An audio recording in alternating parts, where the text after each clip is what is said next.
For more updates, subscribe to our channel, click the links and enjoy watching the videos.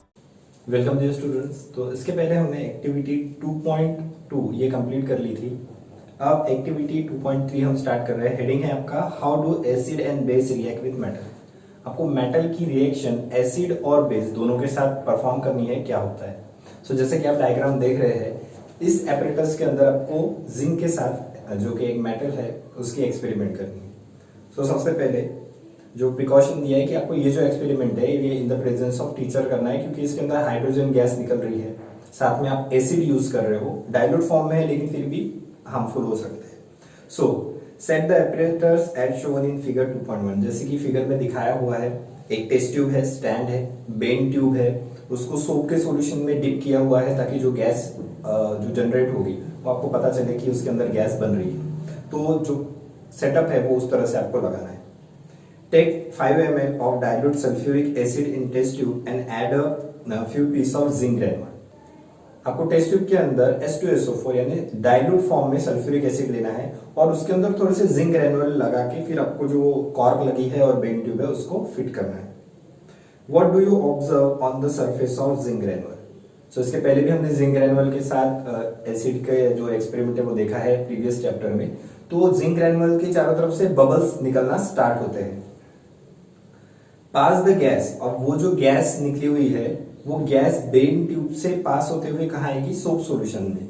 तो आपको उस soap solution के अंदर bubbles form होते हुए दिखाई देंगे, तो आपको पता चलेगा कि गैस फॉर्म हो रही है। Why are bubbles formed in the soap solution? Because gas generate हो रही है, तो वो बबल्स आपको इंडिकेट करेंगे कि गैस तैयार होना शुरू हो गई है। Take a burning candle near the gas filled bubble. अब जो बबल फॉर्म हुए हैं आप बर्निंग कैंडल उसके पास लेके जाइए, वो जलना स्टार्ट हो जाएंगे। दैट मीन्स आपको ये ऑब्जर्व होगा कि वहां हाइड्रोजन गैस जो है वो फॉर्म हो रही है। What do you observe? तो आपको पता चलेगा वो जल गई है, तो जो एकदम तुरंत जल जाती है वो गैस कौन सी होती है, hydrogen. Repeat this activity with some more acid like HCl, HNO3 and CH3COH। तो कुछ और एसिड है, इसके साथ भी इसको रिएक्शन करना है। Are the observation in all the case are the same or different? क्या सारी कंडीशन में आपके जो रिजल्ट्स आए वो सेम आए हैं या डिफरेंट आए हैं? सो ये एक्टिविटी परफॉर्म करेंगे हम। पहले आपने किया है H2SO4 के साथ, फिर डाइल्यूट HCl के साथ, सभी फॉर्म जो है वो डाइल्यूट होंगे।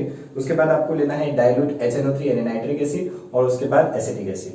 तो ये सारे एसिडिक है, sulphuric acid, hydrochloric acid, nitric acid and acetic acid. So इन सारी रिएक्शन को हम देखते हैं, उसके बाद एक कंक्लूजन निकालेंगे कि क्या होता है। सो सबसे पहले हमने जो रिएक्शन देखी वो है जिंक H2SO4, ZnSO4 और H2। बैलेंस इक्वेशन है ऑलरेडी, तो बैलेंस करने की जरूरत नहीं। यहाँ जिंक एसिड के साथ रिएक्ट करके हाइड्रोजन गैस, और ये एक सॉल्ट फॉर्म है ZnSO4। सो ये सॉल्ट बना रहा है, जैसे कि NaCl एक सॉल्ट है, उसी तरह से यहाँ पर भी एक सॉल्ट का फॉर्म है जिंक सल्फेट। ये रिएक्शन तैयार हो रही है। अब अगर इसको इनके नाम के अलावा कॉमन नेम से देखें कि जिंक जो है एक मेटल है, H2SO4 एक एसिड है, नॉर्मली हम उसका नाम एसिड लेते हैं, यहाँ उनके ओरिजिनल नाम लिखे हैं। हम जनरल एक इक्वेशन देख रहे हैं कि क्या होगा जब मेटल एसिड के साथ रिएक्ट करेगा। एरो के आगे जिंक SO4 ये सॉल्ट में कन्वर्ट हो गया, एंड जो लास्ट है वो हाइड्रोजन गया। यानी आपको एक कॉमन इक्वेशन मिलती है कि जब भी मेटल एसिड के साथ रिएक्ट करेगा आपको एरो के आगे क्या मिलने वाला है, as a product salt and hydrogen gas. तो एक कॉमन आपकी इक्वेशन तैयार होगी कि whenever acid and metal react they form salt and hydrogen gas. So ये कॉमन सी इक्वेशन तैयार होगी। अब अनादर जो आपको दिए हुए एसिड, हम उनके साथ भी उसकी रिएक्शन देखते हैं। सिमिलरली जिंक के साथ हम एक बार HCl को, फिर उसके बाद HNO3 और CH3COH इनको रिएक्ट करवाते हैं। इस रिएक्शन को हम रिएक्ट करवाएंगे तो ZnCl2H2 इक्वेशन बैलेंस है। Next nitric acid, nitric acid के साथ भी हमें वही रिएक्शन मिल रही है। यहाँ पर जिंक और एसिटिक एसिड को हम रिएक्ट करवाते हैं तो भी हमें वही मिल रही है। हर बार हाइड्रोजन गैस फॉर्म हो रही है और हमें एक सॉल्ट फॉर्म मिल रहा है रिस्पेक्टेड एसिड्स का। सो यहाँ पर इक्वेशन को बैलेंस करने के लिए यहाँ 2 लगाना होगा। तो इस तरह हमने देखा कि जब भी कोई मेटल किसी एसिड के साथ रिएक्ट कर रहा है तो हमें क्या मिल रहा है प्रोडक्ट में, as salt and hydrogen gas. So on the next page, note that the metal is above reaction displays hydrogen atom from the acid and hydrogen gas and form of compound called a salt। सो हमने observe किया कि जब भी acid react कर रहे हैं metal के साथ या मेटल एसिड के साथ रिएक्ट कर रहे हैं, सो उसमें से जो हाइड्रोजन का पोर्शन है उसको वो डिस्प्लेस कर रहा है, so it is a displacement reaction also. और साथ में वो एक कॉमन सॉल्ट, जो भी सॉल्ट उस रिस्पेक्टेड एसिड के अंदर प्रेजेंट है, वो सॉल्ट हमें मिल रहा है। Thus the reaction of metal with the acid can be summarized as acid plus metal, और एरो के आगे आपको हमें मिलेगा salt and hydrogen gas. Can you now write the equation of the reaction you have observed? अब उन्होंने पूछा है कि क्या आप इनकी रिएक्शन लिख सकते हो। सो यस, हमने आपको पहले रिएक्शन बताई कि जिंक और इन सभी के साथ जो रिएक्शन है, सो आप इन सारी रिएक्शन को नोट डाउन कर सकते हो। जो एसिड आपको दिए हुए थे एक्टिविटी में, हमने उसके साथ ये रिएक्शन दी है, सो आप इसको नोट डाउन कर सकते हो। अब ये रिएक्शन जो थी हमने ये एसिड के साथ ली, ऐसे ही जिंक की जो एक्टिविटी है हम बेस के साथ लेंगे, और बेस के तौर पर हमें यूज करना है NaOH। So activity 2.4, place a few piece of zinc granule metal in test tube. Again आपको टेस्ट ट्यूब में जिंक ग्रेनुअल लेने हैं। Add 2 ml of sodium hydroxide solution and warm the content in the test tube. आप NaOH का उसमें solution डालिए और उसको हल्का सा वार्म करना है, यानी गर्म करना है। Repeat the test step of 2.3 and record your observation. So 2.3 के अंदर जितनी भी हमने स्टेप्स देखी है वैसे ही हमें स्टेप करना है। जैसे NaOH दिया है, हम KOH ले सकते हैं, अलग अलग बेस ले सकते हैं। यहाँ पर एक ही रिएक्शन दी है, सो हम एक ही रिएक्शन को पढ़ते हैं। The reaction take place in return as follows. So अभी जो हमने दो कंपोनेंट लिए है वो है जिंक और NaOH। सो इनके साथ रिएक्शन होगी जिंक NaOH एंड Na2ZnO2, यानी कि जिंक सोडियम जिंकेट बनेगा और हाइड्रोजन गैस।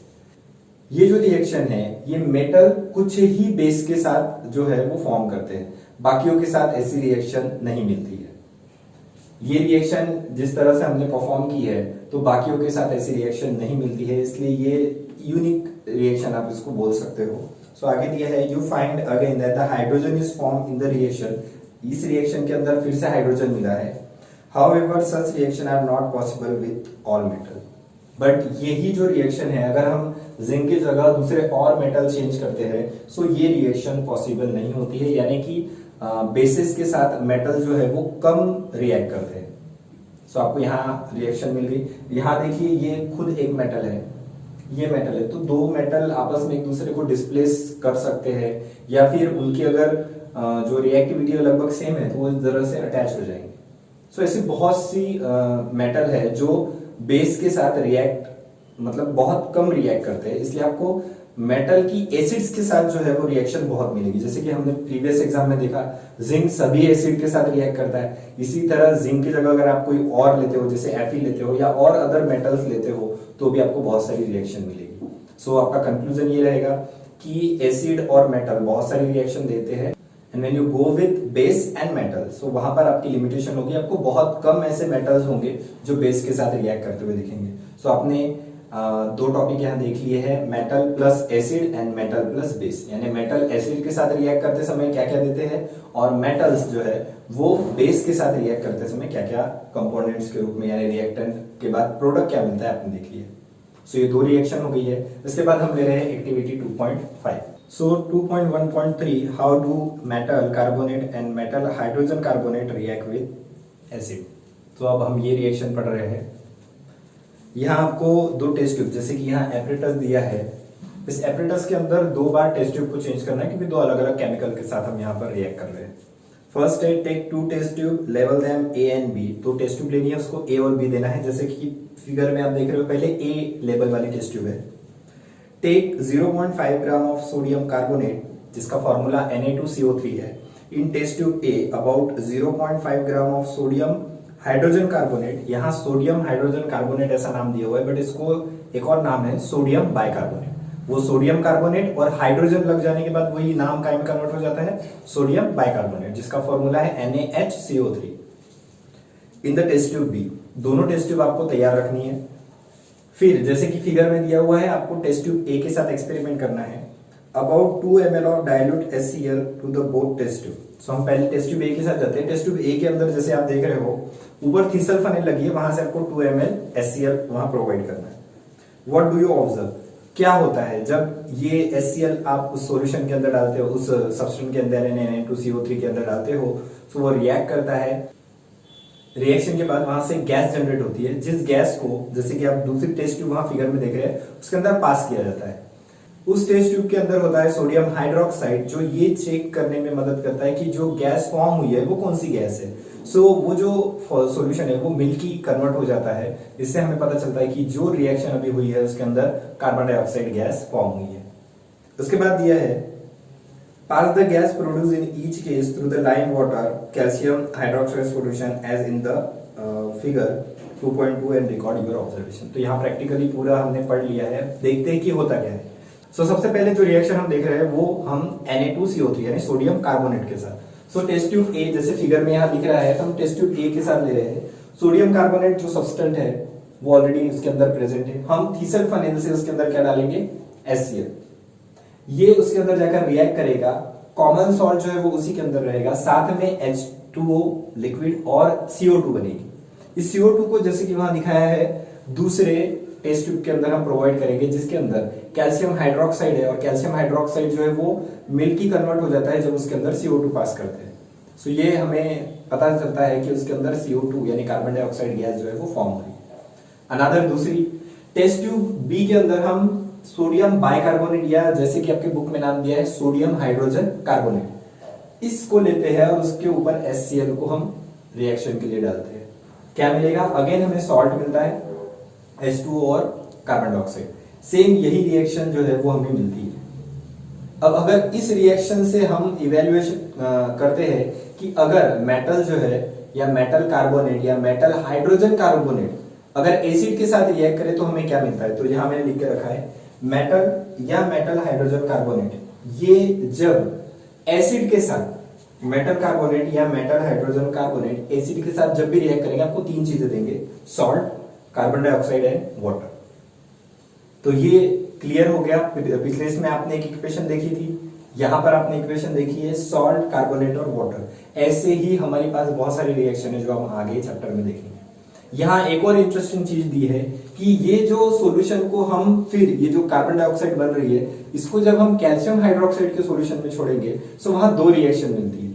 अगर हम थोड़ा small amount of carbon dioxide CaOH टॉइस के अंदर यानी कैल्शियम हाइड्रोक्साइड के अंदर अगर हम प्रोवाइड करते हैं, स्मॉल अमाउंट, ज्यादा नहीं, हमने सिर्फ थोड़ी सी उसके अंदर गैस प्रोवाइड की है, सबसे पहले आपको कैल्शियम कार्बोनेट मिलेगा, जो कि इसके पहले की रिएक्शन में मैंने आपको या इसके पहले के चैप्टर में बताया था, नॉर्मल हमारा जो चूना होता है उस फॉर्म में। कैल्शियम कार्बोनेट और वाटर ये आपको अनसॉलेबल यानी प्रेसिपिटेट के फॉर्म में, जैसे अगर आपने चौक को डस्ट कर दिया है और उसके अंदर पानी के अंदर अगर आप सॉल्यूशन बनाते हो तो जिस तरह उसके क्रिस्टल तैरते दिखाई देंगे उस तरह का आपको यहाँ सॉल्यूशन मिलेगा।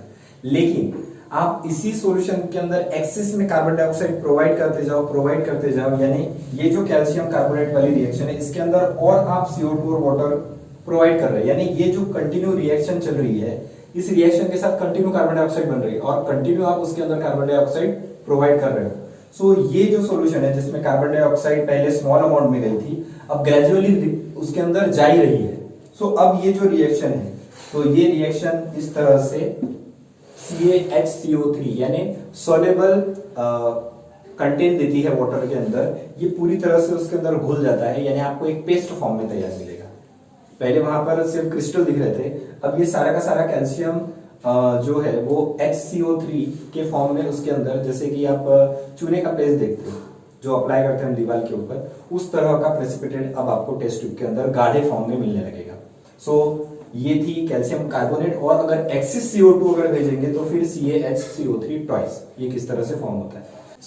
एक्टिविटी 2.5 की ये रिएक्शंस थी, किस तरह से ये रिएक्शन है बुक में ये दी हुई है और ये भी दिया हुआ है। आपका मोटिव है कि मेटल कार्बोनेट जब एसिड के साथ रिएक्ट करेगा तो क्या फॉर्म करेगा, आपको याद रखना है वो सॉल्ट, कार्बन डाइऑक्साइड और वाटर ये फॉर्म करेगा। आगे दिया हुआ है limestone, chalk and marble are different form of calcium carbonate. तो कैल्शियम कार्बोनेट के डिफरेंट फॉर्म है, नॉर्मल हमारा जो चूना होता है उसका भी फॉर्म दीवार पे अप्लाई करते हैं उसका, सभी का जो फॉर्मूला है वो लगभग CaCO3 यानी कैल्शियम कार्बोनेट है, लेकिन उनके फॉर्म्स अलग अलग है, कोई क्रिस्टल फॉर्म में, कोई सॉलिड फॉर्म में है, कोई पाउडर फॉर्म में या प्रेसिपिटेटेड फॉर्म में है। All metal carbonate and hydrogen carbonate react with acid to give a corresponding salt, carbon dioxide and water. तो जो ये रिएक्शन हमने दी है कि जितने भी मेटल कार्बोनेट या मेटल हाइड्रोजन कार्बोनेट है वो रिएक्ट करेंगे एसिड के साथ और सॉल्ट, कार्बन डाइऑक्साइड और वाटर ये प्रोवाइड करेंगे। Thus the reaction can be summarized। तो ये आपको इक्वेशन एज अ फॉर्मूला ये लर्न रखनी है, इसके पहले वाली इक्वेशन और ये, इसके बाद ऐसी बहुत सारी इक्वेशंस आएगी जो आपको as a equation note down करके रखनी है। अगली एक्टिविटी है 2.1.4 how do acid and base react with each other. So ये लेंगे हम नेक्स्ट वीडियो में। तब तक के आज जो दो एक्टिविटी हुई है उसको अच्छे से रिकॉल कीजिए, रिएक्शन किस तरह से हुई है, इमेजिन कीजिए कि किस तरह से ये रिएक्शन होने के बाद प्रेसिपिटेट तैयार होते हैं। इससे रिलेटेड जो भी वीडियोस है वो यूट्यूब के ऊपर भी है कि किस तरह से आप देख सकते हो ओरिजिनली, क्योंकि हमारे पास यहाँ लिमिटेशन है, हम उतने केमिकल्स यहाँ प्रोवाइड करके वो रिएक्शन नहीं कर सकते हैं। तो आप यूट्यूब के ऊपर सिर्फ कंपोनेंट के नाम डालिए, यानी ये रिएक्शन के, आपको उससे होती हुई लाइव कि किस तरह का CO2 होता है या NaCl होता है वो आपको लाइव उसमें समझ में आएगा। तो मिलते हैं नेक्स्ट वीडियो में, तब तक के लिए गुड बाय।